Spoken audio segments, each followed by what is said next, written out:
Welcome to a brand new episode of the Michele Tafoya podcast. It is Wildcard Wednesday. On this Wednesday, January 8th, 2025 is starting out like quite something. Like maybe we expected it to. It's exciting, it's dangerous, it's sad, it's scary, it's thrilling, it's depressing. But I still feel a positive sense of the air.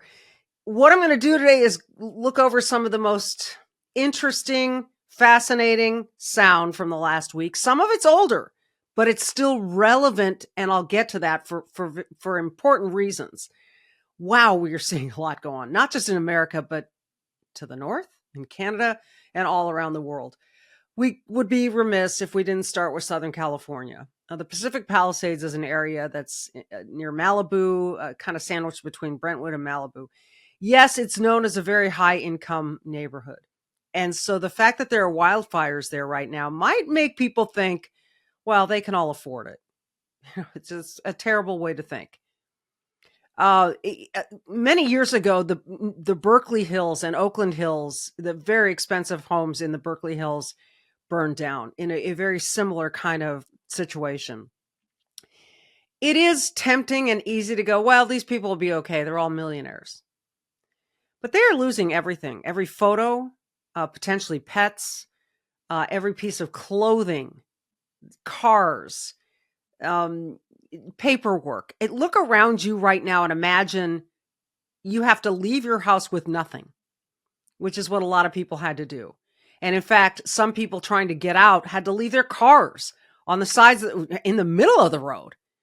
And then those cars will bulldoze so that fire trucks could get up there. We're just going to show one piece of tape that I found this morning that shows the horror and the magnitude of this thing. And you know what? Quite frankly, it doesn't even show the magnitude of this thing. It shows one spot in the Pacific Palisades where this fire has ravaged. Let's go ahead and roll the tape.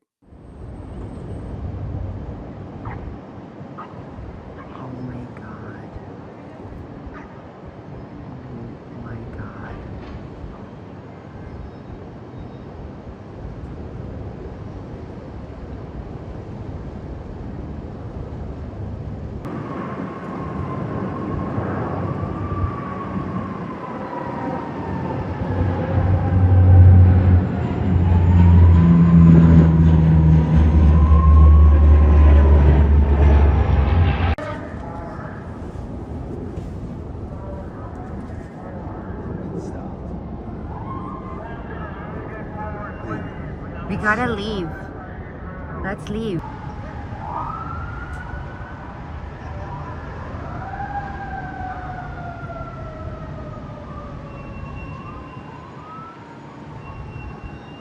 Can I even see the ocean anymore?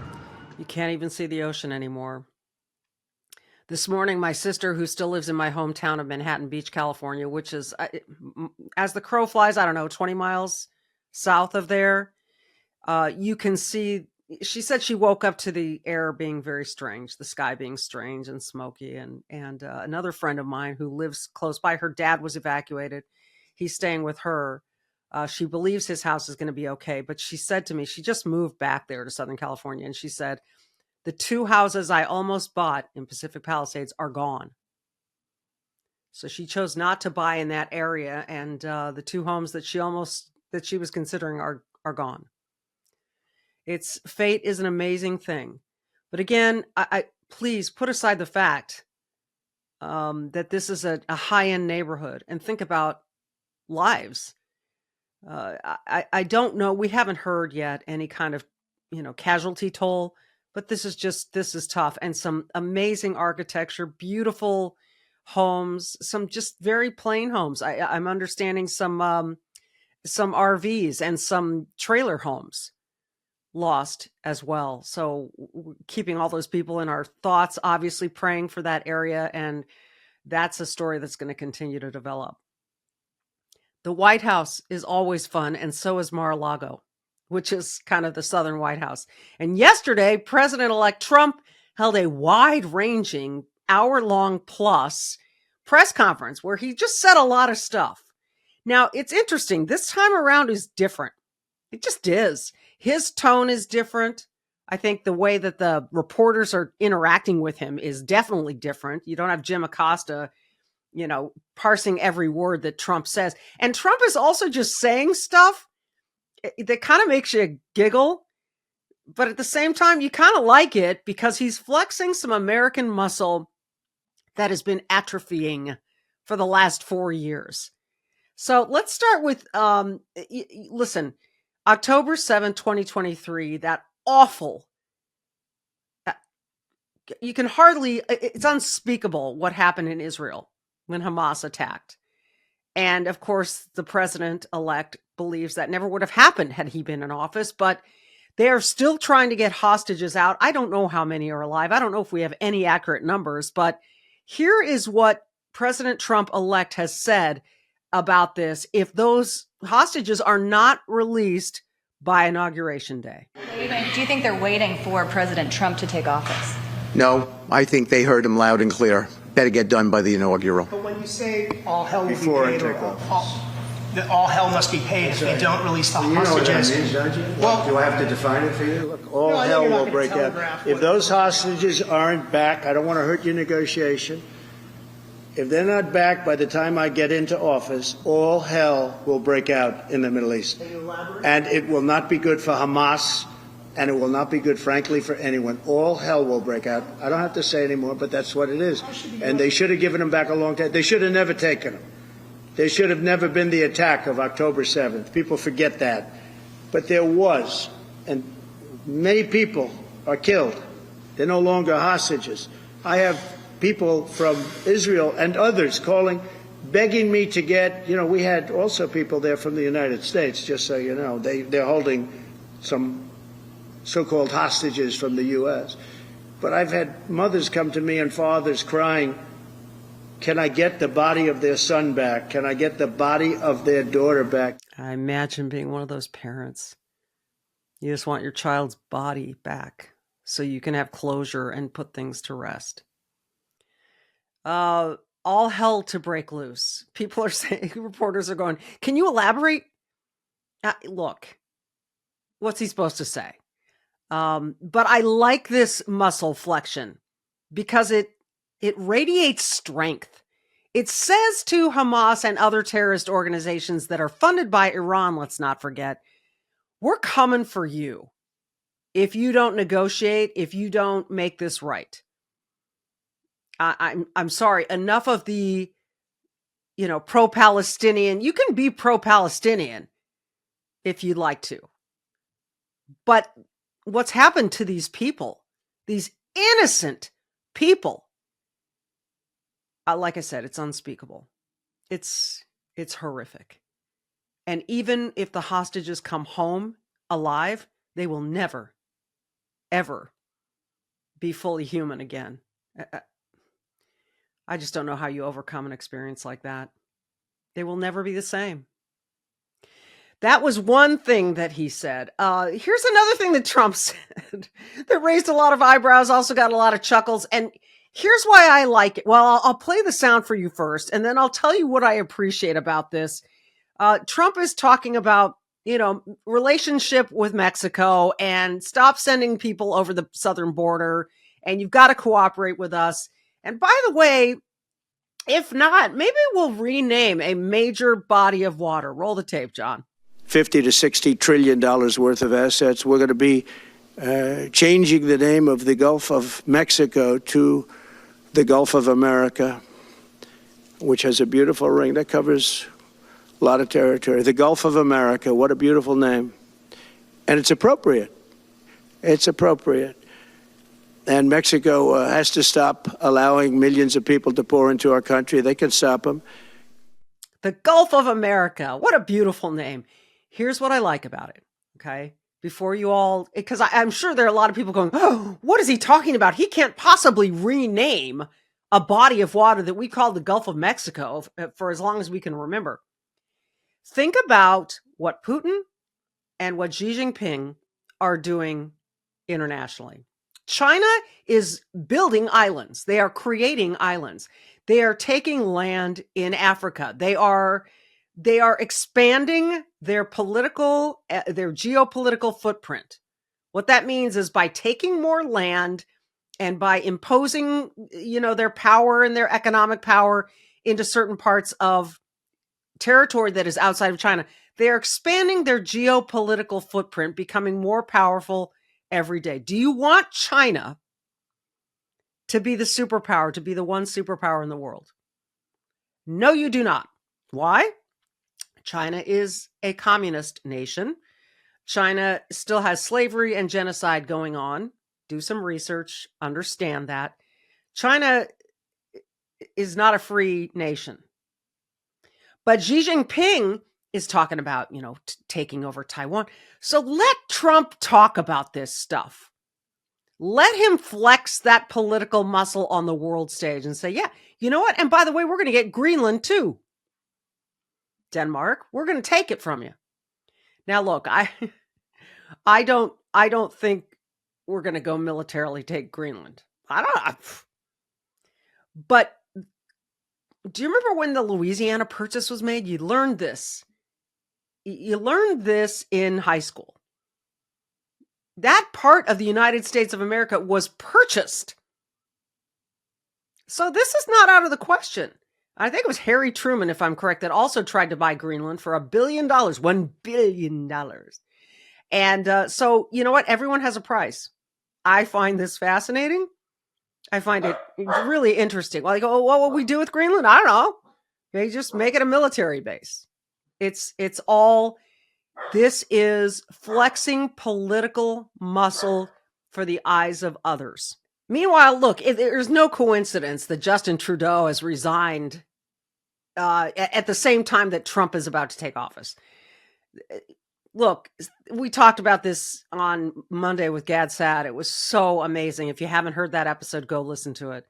About Trudeau and the damage that he has inflicted on Canada. So Trump also posted, I think this morning, a picture of Canada as part of the United States, and he entitled it, "Oh, Canada," but it had like part of the American flag was superimposed over all of Canada and the United States.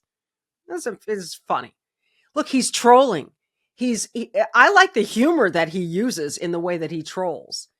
I don't want Canada to be part of the United States. My friend Kennedy, who's on Fox News, said it well. They have a socialist version of healthcare that is a nightmare. That if you need a knee replacement, you get in line.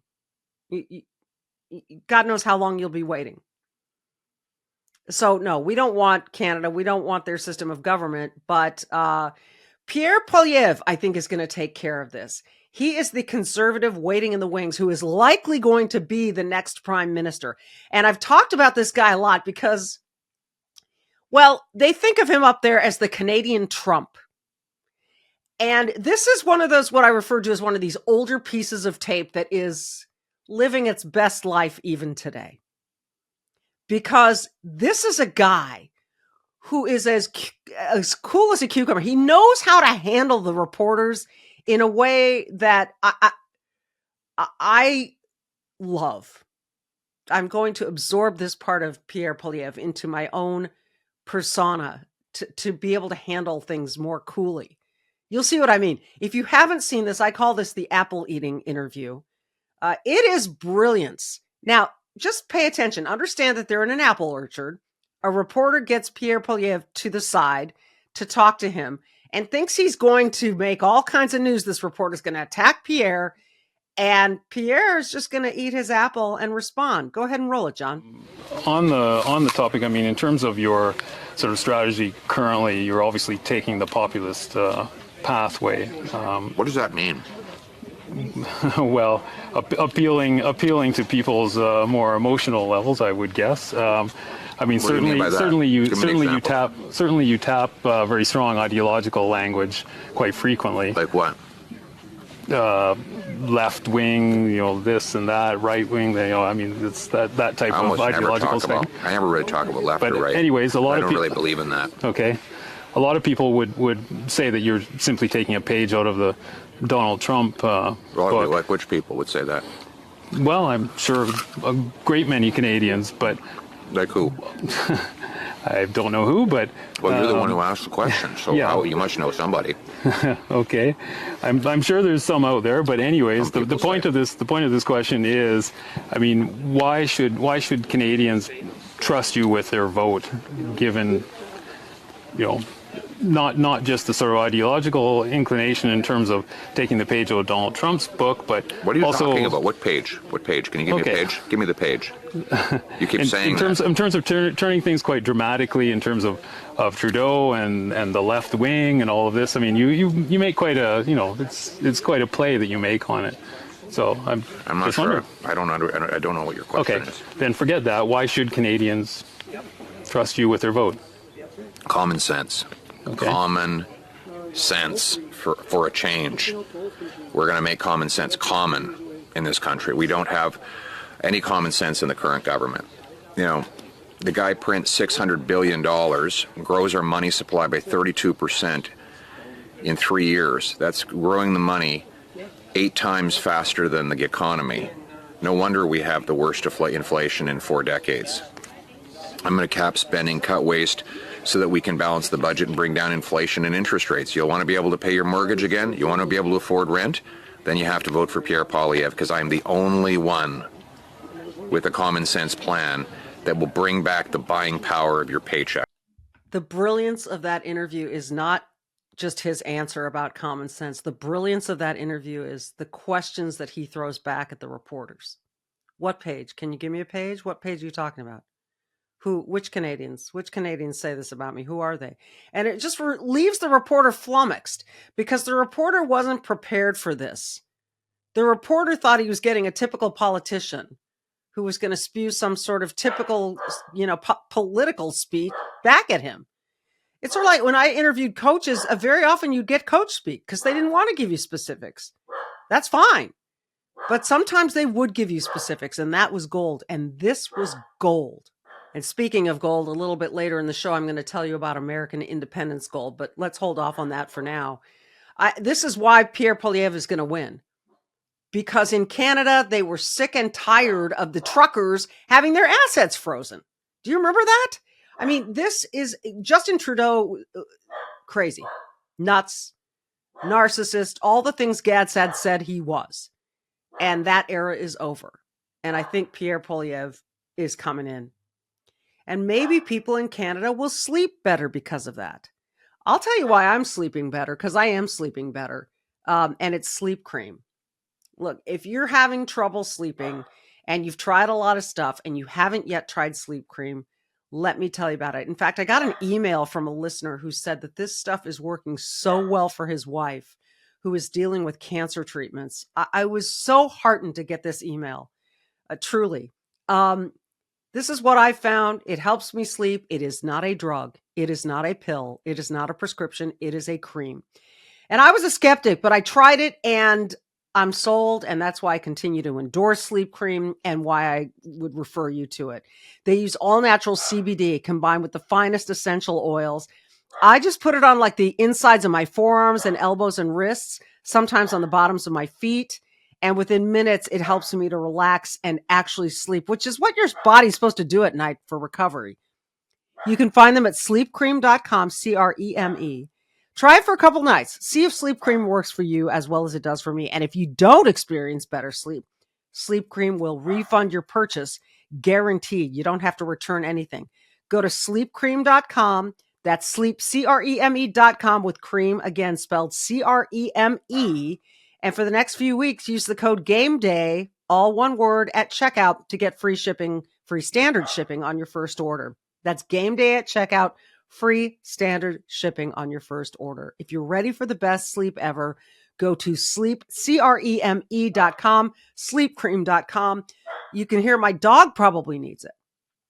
And I hear little rumblings that they're actually going to try to make a product for your canine companions to relax them too. Okay, here's something else that might make you sleep better. Mark Zuckerberg is giving us our free speech back. Yay, Mark, thank you. Thanks for giving us our free speech back. Why'd you take it in the first place? Mark Zuckerberg, remember after Butler, I'll get to that in a minute. He seems to be now, he's been down to Mar-a-Lago. He seems to be, after having banned Trump from Facebook, I believe, Mark Zuckerberg seems to be having more of a congenial relationship with the president-elect. And now he wants to abide by the Constitution and give us all our free speech back. Wow, that is just so benevolent of him, right? Let's hear the part of this little press video he put out, and we'll analyze on the other side. Hey everyone. I want to talk about something important today, because it's time to get back to our roots around free expression on Facebook and Instagram. I started building social media to give people a voice. I gave a speech at Georgetown 5 years ago about the importance of protecting free expression, and I still believe this today. But a lot has happened over the last several years. There's been widespread debate about potential harms from online content. Governments and legacy media have pushed to censor more and more. A lot of this is clearly political, but there's also a lot of legitimately bad stuff out there. Drugs, terrorism, child exploitation. These are things that we take very seriously, and I want to make sure that we handle responsibly. So we built a lot of complex systems to moderate content. But the problem with complex systems is they make mistakes. Even if they accidentally censor just 1% of posts, that's millions of people. And we've reached a point where it's just too many mistakes and too much censorship. The recent elections also feel like a cultural tipping point towards once again prioritizing speech. So we're going to get back to our roots and focus on reducing mistakes, simplifying our policies, and restoring free expression on our platforms. Okay. That's great news. Here's the thing. Restoring. Look, there is a part of me that says, yeah, you had to protect people from misinformation. And so now you're going to say, we built all these complex systems and they made mistakes. Yeah, they did. Because complex systems are built by people with political leanings. Algorithms are built by people with political leanings. So what they're going to do at Facebook now is kind of have that community notes feature that you see on X, which seems to be working. And I looked at what they do on X, and it's really interesting. You should look it up. Look up how community notes work on X. What I'm angry about is that we got to this point. And he actually says governments and legacy media worked to censor speech. And Zuck, you gave in. You didn't die on that hill.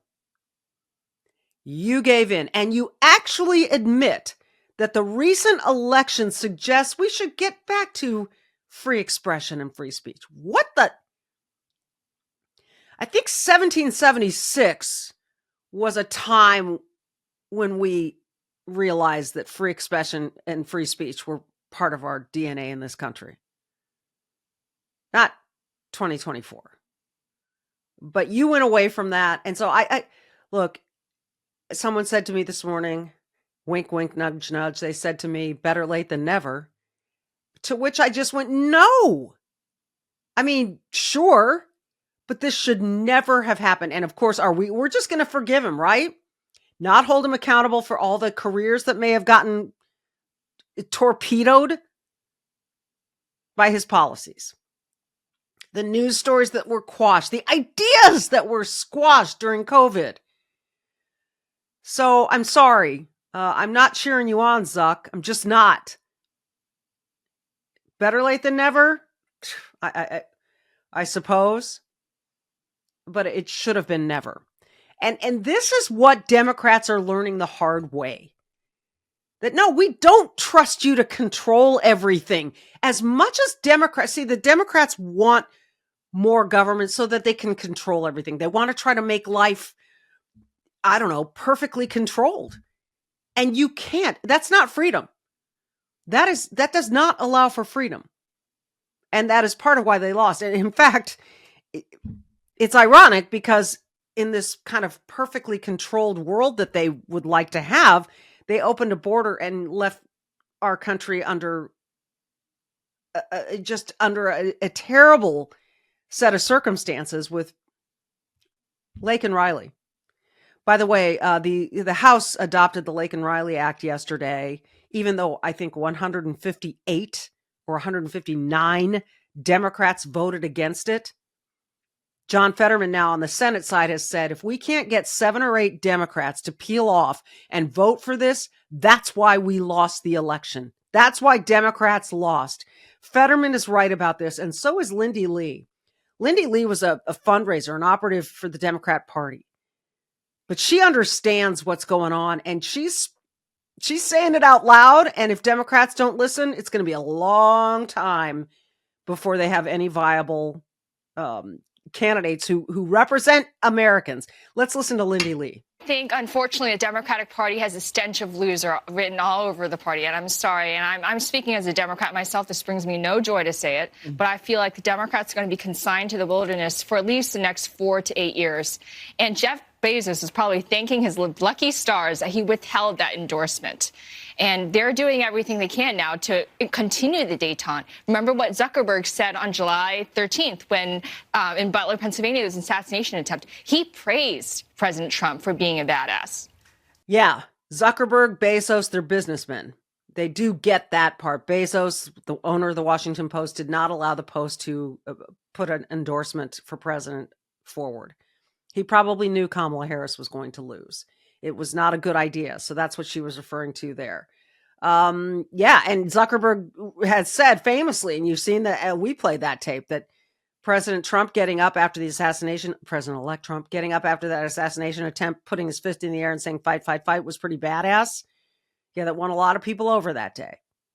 So as she said, Democrats have the stench of defeat all over them. And it's interesting to watch John Fetterman, the senator from Pennsylvania, who defeated Dr. Oz in that election, to watch him sort of almost become a de facto Republican. And he's working on this bill, the Laken Riley Act, in the Senate. Speaking of the stench of losers, I mean, Joe Biden did an exit interview with USA Today, and in it, he thinks he could have beat Trump if he had been the candidate. What else is he supposed to say? No, I would have lost. But, this is every now and then Joe Biden shows his true colors. And this is a piece of tape from just in the last week of him talking to reporters about how many world leaders he knows. Go ahead and roll, John. My being the oldest president, I know more world leaders than any one of you ever met in your whole goddamn life. Oh, good for you. Because most of those reporters are 20-somethings, maybe early 30s. So yeah, you know more world leaders. But what did that amount to? What did that amount to? And why is that relevant? I mean, this is what Joe Biden does. He loves to have these hyperbolic moments where he throws in a GD and I know more people. What did that ever amount to, Joe? So I don't believe Joe Biden would have won. I think Trump would have won regardless.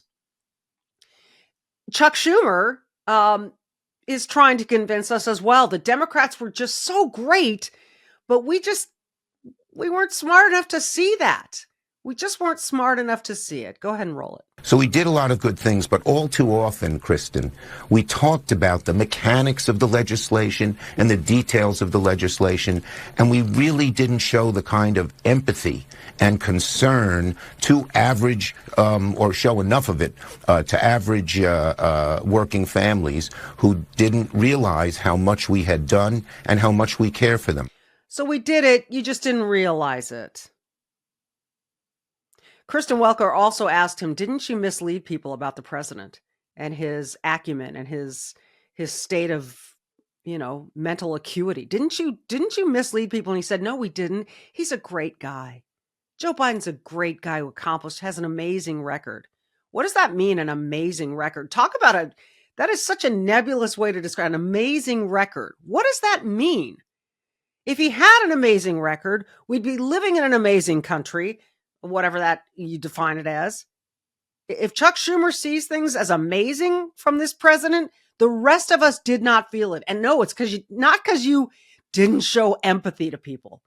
Maybe it's because you showed too much empathy to some people and not enough to average Americans who really needed the help. And your Inflation Reduction Act did absolutely nothing to reduce inflation. So sorry, Chuck. Your party does have the stench of loser on it. I agree with Lindy Lee. Now I'll talk about American Independence Gold. Because you may be thinking right now, yeah, my portfolio could use some help. And no, things aren't great, Chuck Schumer. Things, when they feel uncertain, you want to go for something tangible. And things do feel uncertain. You're feeling all over the place. But gold and silver, historically, they've stood the test of time. They stood the test of time through wars, recessions, market crashes, because they're not just investments. Gold and silver represent stability and peace of mind for families, like mine, like yours. And right now, I have this gold bar from American Independence Gold in my hands. It's real. It's heavy, actually. And it could be yours when you open a gold IRA with $10,000 or more. American Independence Gold is a veteran-owned company. That's part of the reason I support them and endorse them. They support our military families and first responders. Those first responders in California really need that right now. Plus, they cover custodial fees for life on qualifying accounts. Here's how to take your first step toward diversifying your portfolio today with American Independence Gold. Text the word gold, really simple, to 717767 for a free investment guide. Text gold to 717767. Discover how gold and silver could fit into your portfolio with American Independence Gold. Text gold to 717767. Do it now. I'll tell you what wasn't golden was Allstate and their response to the terror attack in New Orleans. It's amazing how this just happened on New Year's Eve, actually New Year's Day morning, and it's starting to fade into the distance. We can't forget what happened in New Orleans because it was terrorism. It was terrorism. It happened on New Year's Eve. Look, the city of New Orleans is going to be sued and are probably going to pay a lot of lawsuits because they did not prepare for I've been in New Orleans on New Year's Eve. It's crazy. They have to be prepared. And the Sugar Bowl was the next day. It got moved. It got postponed because of the terror attack. The Sugar Bowl was presented by Allstate. That was the sponsor. And so Allstate felt that they should make a statement about the attack that happened on New Orleans. And I'm going to play it for you. And if you haven't heard it or seen it, I'll be interested. I can't get your reaction here in real time, but let's go ahead and roll it. Welcome to the Allstate Sugar Bowl. Wednesday, tragedy struck the New Orleans community. Our prayers are with the victims and their families. We also need to be stronger together by overcoming an addiction to divisiveness and negativity. Join Allstate working in local communities all across America to amplify the positive, increase trust, and accept people's imperfections and differences. Together, we win. Okay, he called it a tragedy, which it was, but it was a terror attack. Let's accept people's imperfections and differences. Let's come together and not be divisive. This was a terror attack. This man got lambasted on social media and should have been. What a tone-deaf response to terrorism. This is not about, we need to be accepting of, like Justin Trudeau said, this terrorist must have just felt excluded. Must have felt like he just didn't belong. So he plowed down a street in New Orleans, taking lives with him. That's not something to be empathetic about. I just feel like Allstate was absolutely tone deaf in that moment. All right, I'm going to leave you first with a little comedy and then with a little music. I like to end Wildcard Wednesday this way. We have heard a lot about the subways in New York and a woman who was burned to death by an illegal immigrant. Another guy who had 87 priors who stabbed two people in the subway system. He's finally been arrested. Let's hope put away for good. I mean, 87 priors? 87? And it was okay for this guy to be on the streets, let alone in the subway system? 87 priors? It's nonsensical. Here's another issue, though, with the subways. For those who are listening and not watching, let's just listen, and I'll tell you, if you couldn't see it, I'll tell you afterward what happened. Go ahead and roll it.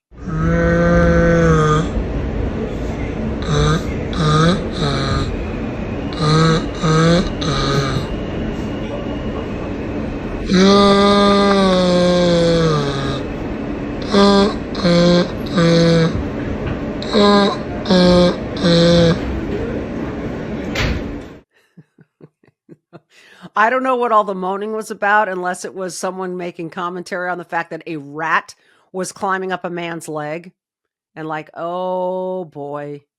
So the man on the video was sleeping in the subway, and a rat is climbing up his leg, climbing up his body, and the man doesn't wake up until the rat is like in his neck. And then he's, of course, naturally freaks out. So there are rats on the subways too. It's a fun place to be, that New York subway system, right, Kathy Hochul? But you're going to force more people to get on that subway with your $9 congestion fee to keep people from driving into Midtown. Yeah, that's the ticket. Oh my gosh, is she a disaster? Okay, let's leave you with some music. I grew up with a band called Peter, Paul, and Mary. My parents really loved them. They were a little folk trio, Peter, Paul, and Mary. She was the only female in the group. Peter Yarrow, or Yarrow, I'm not sure how he pronounced it, 86 years old, died yesterday. But in case you don't know about Peter, Paul, and Mary, they, again, just folk songs, very of the time, very 60s, 70s kind of thing. And we'll leave you with If I Had a Hammer, one of their famous songs. They did a version of Kumbaya. I mean, they did all kinds of stuff. But let me remind you first to be brave, do good, speak up, and let's listen to Peter, Paul, and Mary as we say goodbye on this Wildcard Wednesday. If I had a hammer, I'd